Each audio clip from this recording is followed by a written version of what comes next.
পৌৰসভাৰ কৰ্মচাৰীসকলৰ চাকৰি নিয়মীয়াকৰণ কৰাৰ পাছতে ধুবুৰী পৌৰসভাৰ আনন্দত আত্মহাৰা কৰ্মচাৰীসকল। উল্লেখযোগ্য যে যোৱাকালি কেবিনেট বৈঠকৰ অন্তত বিভাগীয় মন্ত্ৰী জয়ন্ত মল্ল বৰুৱাৰ ডাঙৰ সিদ্ধান্ত পৌৰসভা আৰু পৌৰ নিগমৰ অনিয়মীয়া চাকৰিয়ালসকলৰ চাকৰি নিয়মীয়ন কৰা হয়।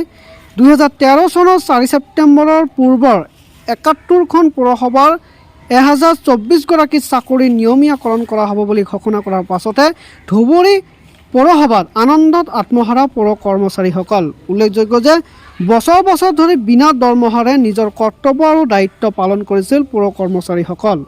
অৱশেষত চৰকাৰৰ ঐতিহাসিক সিদ্ধান্তৰ পাছতে ধুবুৰী পৌৰসভাত সকলোৰে মুখত হাঁহি বিৰিঙিল।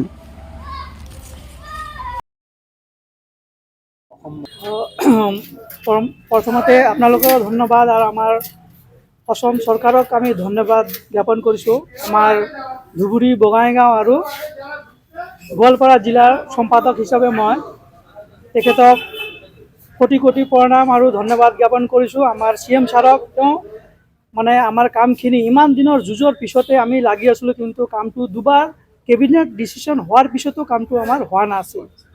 2021 আমাৰ গেজেট নটিফিকেশ্যন ওলাইছিল, কিন্তু কামটো হোৱা নাছিল। কিন্তু তেখেতে মানে আমাক 2 মাহ আগতে কৈছিলে কি আমি আপোনাৰ কামটো মানে অতি সোনকালে কৰিম। আৰু আমাৰ বিভাগীয় মন্ত্ৰী জয়ন্ত মল্ল বৰুৱা এতিয়া আমাৰ 3টা ডিষ্ট্ৰিক্টৰ 100 মান আছে, 2-3টা আমাৰ ৰিটায়াৰ কৰিছে, কিন্তু লিষ্টত আমাৰ 100 জন আছে।